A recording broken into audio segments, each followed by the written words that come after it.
so the touring car season is now over. So what better thing for us to do than to come together, knock us massive heads together, and come up with driver ratings. Obviously, we did like a mid-season one. Yeah, did some mid-season grading. Myself and Harvey have not discussed this yet, of how we view how everyone did on the season on the whole. So there's no better place to start than with the top tier, I imagine. And I'm glad we're on the same page, because if you were going to go from the lower drivers up to the top, I was going to be a bit like, No, I think we'll start from the top, because I think it's pretty obvious who two of them are. Every year, consistently, there are two drivers ahead of the field. Yeah, always the same two. Ash Sutton and Tom Ingram. Yeah. Yeah. And this year especially, with Tom Ingram breaking, the all-time points record from points. Yeah, points in the season. Yeah. He was so incredibly consistent. I mean, looking at the stats here, he had one besides his retirement at Snetterton. There was only one race he finished out of the top 10. Yeah. And on three out of the top 5, which is just incredible. Four. Yeah. Incredible. Either way, that's mega job from him. He's just been so unbelievably consistent this year. It was, and I mean, for a while as well, towards the start of the season, up until, probably going past Ruxton up until halfway point, it still looked pretty close. He was there on sheer consistency. It looked really close up until maybe Knockhill. Yeah. Whereas Sutton, the one thing that's held him back this year, I think it's probably the Ford Focus as a whole, was its qualifying performance. Yeah. Especially towards the back end of the season. Particularly around the Knockhill, Donington. I don't know the stats, but in the second half of the year, he didn't make it out into many quick sixes. No, he didn't. He was consistently in that kind of... Yeah, you started to kind of see that, whether that was just Ash as a driver struggling or what, but you saw on a few occasions you had some of the, you had some of the, the Fords making it through to the quick six, whereas others you didn't. We'll get on to the other Fords later on. Yeah. But I think, as a whole, that Ingram and the Hyundai just seemed more consistent and constantly up there, in line, in tune with the rest of the grid. My ask for you is, was there any other drivers this year on their level? I would say no, but there are some it's close. There's some drivers for me that are on that border between A and S. Should we move into that section then? Yeah, I'm going to start off with one of the drivers had some events not happened, I think would have made it into S tier, and that for me is Mikey Doble. Yeah. Obviously, he had a stellar season, bagging his first ever win, dragging that Cooper to places it shouldn't have been. And do you think if the fire that destroyed the Astras had not happened, do you think he would have won the Independence? In my eyes, I think he would have run away with the Independence. Yeah. I think, obviously, the restart boys, which we'll get onto, of Chris and Dan, they looked pretty strong, but pretty consistent across the year. Yeah, pretty consistent, but they weren't really up at the top end of the field much. They were sort of settled in that higher midfield, whereas Mikey was pushing that Cupra to the higher midfield, and then sometimes a little bit above. If it wasn't for that DQ, I think it was at the second Donington round in qualifying. Yep. What was he, third on the grid? He was third on the grid. The Cupra, which was. Do you know? I would be very interested to see Mikey in a top car. He's got even just for a season. The Audis next season, and it will be interesting to see what he can do in the Audis. I mean, obviously we've seen the Audis perform not massively before, but at the minute we don't know what specifically they're going to run. No. Yeah, true. I mean, look, you've seen. Is it the S6? S3, but the S3. They're only renders at the moment. Yeah, so. I mean, we've seen the S3 before in the hands of the likes of Rob Austin. Yeah, and they're going to be new chassis as well. It's not. Yeah, so it's not going to be the old chassis. I mean, look, you saw drivers like Rob Austin obviously take that Audi, take it up probably where the Audi shouldn't have been. Yeah. Now, if Mikey can If be the Audi, another Rob Austin, if the maybe Audi even better. comes out, I think, and does it like it might need development at the beginning, but if it comes out and it is a competitive car with Doble as one of the drivers, I do agree with you. Yeah, I mean, obviously they will be looking at a second driver. Nick Alstead no longer going to be racing the sport, but he also said that last season, then came back. This time, I do think he will be fully out of touring cars, out of the sport. But we'll see. Another driver I think will go in that borderline category. I think Dan Rowbottom. Yeah, Robo definitely up there. Best season ever. Yeah. He was at times. I mean, 3 wins on the year, which before this season he had 2. Am I right in saying? Yeah, he's doubled his win count and then some. Dan, it was one of them. He's went into the season coming out of heart surgery. Yeah. Incredible enough as it is. Yeah, outstanding enough as it is for him to go from where he was to actually racing for starters is unreal. But then for him to go and pull out the performance he has, fighting, finish P3 in the standings. P5, wrong Dan. Wrong Dan. But he, similar to Mikey Doble, with a lot of rumours of him going to join Plato, I'm very excited to see if he can also take that next step. I'm looking forward to it. I mean, Dan... Well, what we do know is the independent championship next season is going to be on a level I do not think we've seen it in for the past few years. No, we haven't seen it. We haven't seen it this close, I think, for a while. Since we're talking like the Jordan, Matt Jackson, like Turkington, that kind of fight. It's been a while. Yeah. Going on from Harvey's quick phone call, I believe another driver in that category, as he has been pretty consistently these last few years, is Dan Camish. Yeah, I mean, Dan, he's always been up there. Yeah. He's had his few unlucky doubts. The luck of the Dans has well and truly had its round, had its go. There is something about being called Dan and racing in a touring car which automatically means you're more unlucky than everyone else. Yeah, I mean, even looking back to the likes of Dan Welsh, do you know what I mean? Yeah. But yeah, Dan Camish, he's been up there. He's definitely looked one of the more consistent Napa boys. Yeah. Obviously, after he had a bit of a rocky start. With the Brands Hatch switching his own engine off, with the punctures at Donington. That was a great drive at the start of the year where he had... it was brilliant. I believe, was he leading? He was leading, and had a puncture. And still fought back to finish. I think it was 8th or... Was it the first race? The first race of the season? Yeah, because he qualified and Paul came back to finish 8th with... And every year with Dan, I feel like it's can he do what he did in 2019? And I think he's got the quality to do it, but it just needs to all click for him. Definitely, it is there. It's just trying to piece them last little bits together. I mean, look, we saw. He did get unlucky at the end of on the last race of the season with the Battle of the Dans. The Battle of the Dans, which led to him having a Snickers with the fans. But yeah, at the end of the day, Dan Camish, he's always been that driver. He came from Porsches, I believe, to then come racing touring cars. And every season he's been in, whether it be racing with Yuasa, Honda, Napa, he's been up there. He's looked strong.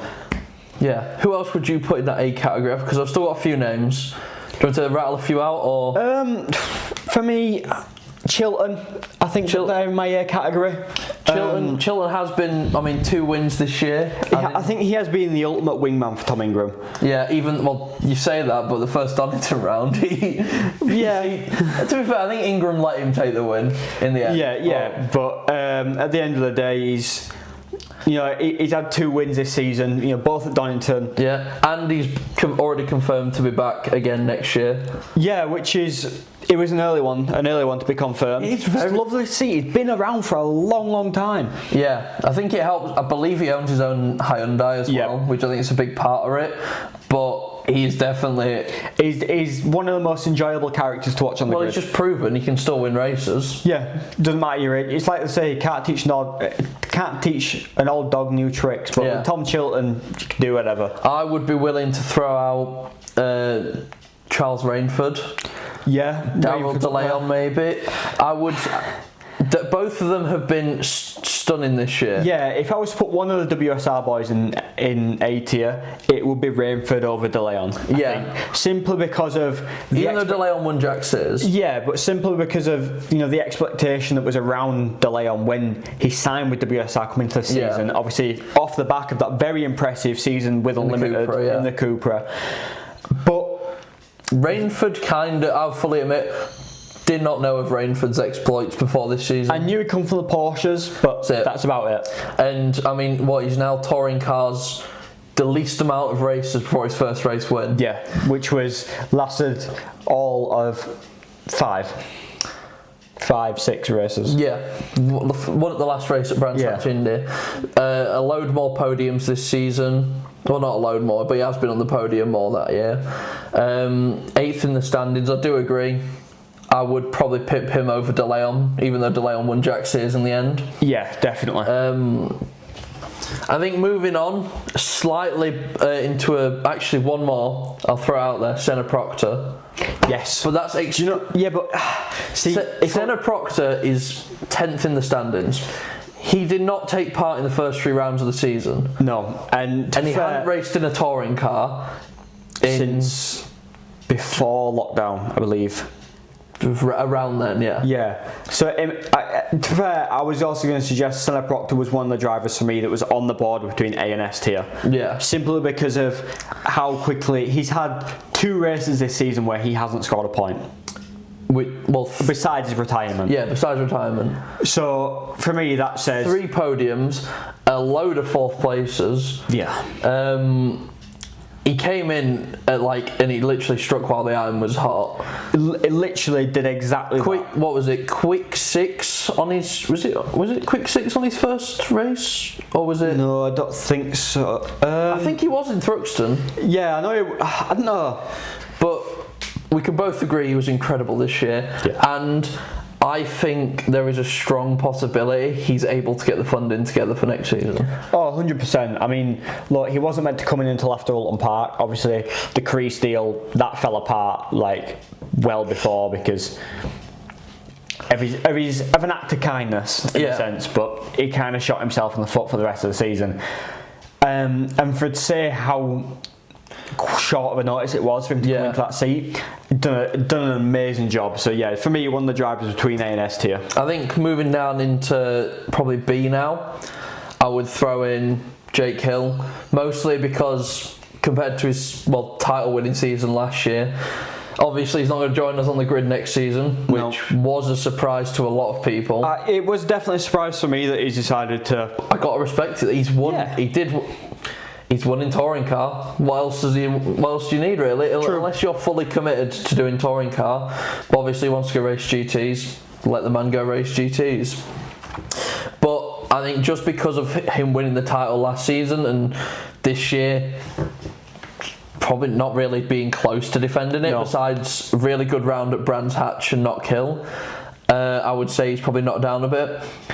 Adam Morgan as well. He's been consistent across the year, but probably the lack of race wins has cost him. Definitely. Like we said, Morgan is. Yeah, he's been silent. He's 6th in the standings. It was a good little wingman. He's even above Chilton. It was a good little wingman to England when he needed to be quiet. Yeah, he was always one of them. You'd be like, I haven't seen much of him this race. He's on the podium, P2. But compared to his last few years in the rear-wheel drive cars, I think he's had a lot better season this year. I think compared to especially his last season in the rear-wheel drives. Yeah, someone else I would put in BT. I'd put Shedden there. Wouldn't have put him there mid-season. No, but his second half. Up until Alton Park, you would not have put Shedden BT. For me, Shedden. I think we said it before. Shedden was pushing down the C, the D's. Yeah. Because quite simply, for a big name like Shedden, alright, fair enough, the car wasn't really up to scratch, and that does prove in the results of the other Toyotas. Yeah. However, once he kind of got back into that rhythm, he was in the rhythm. Multiple top 10s, top 4s, podiums, a race win at Alton. So, look, he's once again Shedden. He's always going to be there. It's a big name in the paddock. Yeah, I think he'll probably be back next year as well. I think he might do one more season. I think it's possible we see him back. I I think this is where I'll put delay on as well. Yep. Delay on. It's still it'll be interesting to see if he stays in touring car next year. Obviously, there's rumours of him going off for that Porsche scholarship. Well, not rumours. He's in the final. And if he wins that, I imagine he'll go off and do GTs. If he doesn't win, I think we might see him come back. Yeah. But this year, first race win. Yeah. First race win, some more podiums, a few pole positions towards the end of the year. The Jack Sears. And the Jack Sears. I think what costs him over like Rainford is probably consistency. Yeah, he has particularly his qualifying's let him down, I think, a little bit this season. Towards the start of the year, towards the end, that's what I mean. His qualifying has been one end, but it's also been poles. So I mean, he could have got another race win at Brands had he have not got unlucky with the engine issue that he had. But once again, he's been another them drivers. He's been there and thereabouts, just not consistently enough. Yeah. And I think that leads us then onto. I would put both restart boys. I was going to go exactly there. Both restart boys. Obviously, clinched the independence. Dan Lloyd clinched the last race of the season. I mean, what more could you want? I mean, as a team, across both drivers, Restart were far and away the most deserved champions. They 100%. Had such a solid driver lineup, and both of them, at times, were both up there with the manufacturers. Yeah, definitely. I think next season will be in a very interesting scenario about whether they can retain it against the Audis of Power Maxed and most likely the Mercedes of Plato. I think it'll be a very close run-in between those three. Dan Lloyd winning as well. Beautiful scenes. Yeah. After the lack of... That man had no luck. No. And even... Well, I think he said it himself. He was very close to this year being it. However, recently, he's not fully announced it, but has said that he's well on his way to getting the funding for next year. I do believe he can do. Yeah, and I'm very happy to see that because I do like the Restart boys. Yeah, Restart, obviously, they're a good little personality to have on the grid. The move to Hyundai's worked. Some teams go out and do what Power Max are doing, which is try and run their own car. Well, I think Restart have known the Hyundai's the best car on the grid. Just pretty undoubtedly, they probably are, and have used that to their advantage. And they were just really consistent across the year. Other drivers I would put in that B tier. Josh Cook, yeah, even though it's interesting with Josh, because with the One Motorsport, when they were, because I don't think they'll be around next year. No. I think we've seen the last of them. It wasn't really working out. It wasn't really clicking. He got 2 podiums, but I don't think it was there. Same amount of podiums he got with the Toyotas, but obviously, I think he was just quiet along the year. Yeah, it was quiet. I didn't really see much from him at all, to prefer. One person that looked, I think the standings are a bit surprising. Aidan Moffat, because I didn't think personally from watching the races that Moffat did as well as he's ended up doing. Yeah, it was another one from